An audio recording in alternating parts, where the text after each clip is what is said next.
ফরিদপুর মধুখালীর জুমাইন পঞ্চপল্লীতে মিথ্যা প্রপাগান্ডা ছড়িয়ে মুসলিম শ্রমিক পিটিয়ে শ্রমিক হত্যার ঘটনায় 11 জনকে আটক করা হয়েছে। চলছে নজরদারি, অব্যাহত আছে ভিডিও পর্যবেক্ষণ করে অভিযান। ফরিদপুর উপজেলা প্রতিনিধি মোহাম্মদ আরিফ শেখের পাঠানো প্রতিবেদনে দেখুন বিস্তারিত। ফরিদপুরের মধুখালী পঞ্চপল্লীতে হত্যার ও পুলিশের উপর হামলার ঘটনায় একটি হত্যা মামলা সহ 3টি মামলা রুজু করা হয়। বাকি 2টি মামলা হলো পুলিশের উপর হামলা ও সরকারি কাজে বাধা দান। এই ঘটনায় গত কয়েকদিনে বিভিন্ন অভিযানে মোট 11 জনকে আটক করা হয়।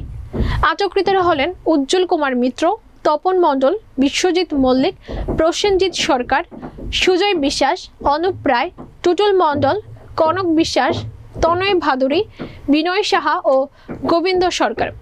আটককৃতদের মধ্যে 4 জনকে মঙ্গলবার আদালতে প্রেরণ করা হয়। আদালতে তারা স্বীকারোক্তিমূলক জবানবন্দি দেয়। মঙ্গলবার রাত 9টায় ফরিদপুর পুলিশ সুপার নিজ কার্যালয়ে সংবাদ সম্মেলন ডেকে এই তথ্য নিশ্চিত করেন। পুলিশ সুপার বলেন, অপরাধীরা কেউ ছাড় পাবে না, অতএব উত্তেজিত হওয়ার কিছুই নেই। তিনি জনগণের উদ্দেশ্যে বলেন, একটি কুচক্রী মহল পুলিশের কাজে বাধাগ্রস্ত করার জন্য সামাজিক যোগাযোগ মাধ্যমে ব্যবহার করে মিথ্যা তথ্য ছড়াচ্ছে। সাইবার সেল থেকে ওই সমস্ত অপরাধ নজরদারিতে রাখা হয়েছে। তিনি এলাকায় শান্তি বজায় রাখার আহ্বান জানান ও কোনো রকম তথ্য থাকলে পুলিশকে সহায়তা করার অনুরোধ জানান। সাংবাদিকদের বিভিন্ন প্রশ্নের উত্তর শেষে তিনি বলেন, জনগণ যেন বিভ্রান্ত না হয়, তাই তদন্তের স্বার্থে কিছু গোপনীয়তা রক্ষা করাটা সত্য উদ্ঘাটনের কৌশল। তাই গুজবে কান না দিয়ে বিভ্রান্ত না হওয়ার আহ্বান জানান তিনি। ধৈর্য সহকারে সমস্ত পরিস্থিতি মোকাবেলার জন্য চেষ্টা করে এবং আপনারা সবাই অনেকেই দেখছেন বিষয়টা। আমাদের গায়ে ইট পড়ছে, আমাদের লোক আহত হয়েছে, গাড়িতে ইট পড়ছে, গাড়ি ভেঙে গেছে, আমার গাড়ি পর্যন্ত ভেঙে যায়, আমার গাড়ি গ্লাস ভেঙে গেছে, আমার অতিরিক্ত পুলিশ সুপারের গাড়ি ভেঙে গেছে।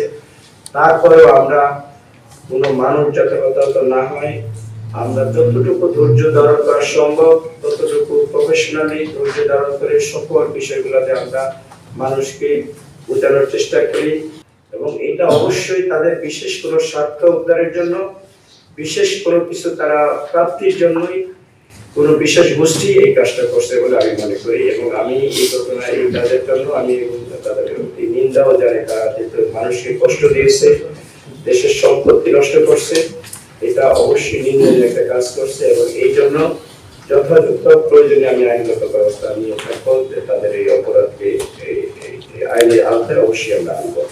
তো এই আমরা সেই সকাল 9টা থেকে 3:30 থেকে 4:30 পর্যন্ত ধৈর্য সহকারে সমস্ত বিষয়গুলো মোকাবেলা করি এবং 4টার পরে আমরা রাস্তার যানবাহনকে চলাচলের জন্য উপযুক্ত মনে করে যানবাহন চলাচল স্বাভাবিক করে দিই। এখন আইন শৃঙ্খলা স্বাভাবিক আছে, কোনো ধরনের ভীতি বা কোনো বিষয় এখন নেই, আমাদের সকল বিষয় আমাদের নিয়ন্ত্রণে রয়েছে। যে মামলায় আমরা আসামিদেরকে শনাক্ত করি, শনাক্ত করে 164 ধারা জবানবন্দি গ্রহণ করে এরপরে প্রায় 12 জনকে আসামিকে আমরা গ্রেফতার করি। সুতরাং এই মামলায় মানুষ উত্তেজিত হওয়ার মতো যে পুলিশের অবহেলার মতো কোনো বিষয় এটা এখানে নেই। যদি কেউ বলে থাকে সেটা একান্তই অসত্য কথা হবে এবং উদ্দেশ্য প্রণীত কথা হবে বলে মনে করি আমি। স্যার, ওইখানে যে লিটন মোল্লা যে নসিমন চালকের যে বক্তব্যটা প্রথম রাতে ওইখানে পেল, সেখানে সে একটা কথা বলছে যে ওরা যখন চেয়ারম্যান আসলো সে বলছে চেয়ারম্যান তো ঠেকাই শিখতে পারে, চেয়ারম্যান তাদেরকে বলছে ওরা মন্দির আগুন পিস, ওরা কান্না বাজাইছে, এ কথা বলে সে পাইপ দিয়ে তাদেরকে মাছ। এই যে লিটন মোল্লার যে 2 ধরনের বক্তব্যটা স্যার, আপনার কাছে লিটন মোল্লার কাছ থেকে এই বিষয়টাকে স্যার ইয়ে করতে পারেন? এইসব বিষয়গুলা তদন্তের বিষয়, মামলার তদন্তের বিষয়, এইসব বিষয়ে আমি কোনো মন্তব্য করবো না।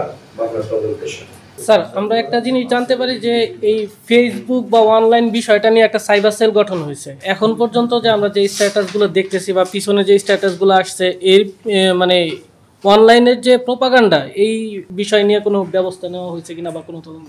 এই ঘটনা আপনারা জানেন যে সকল পর্যায়ে নদী বিভিন্ন প্রপাগান্ডা ফেসবুক স্ট্যাটাসের মাধ্যমে চালিয়েছে। এটা শুধু ফরিদপুরের যে এরকম না, ফরিদপুরের বাইরেও অনেক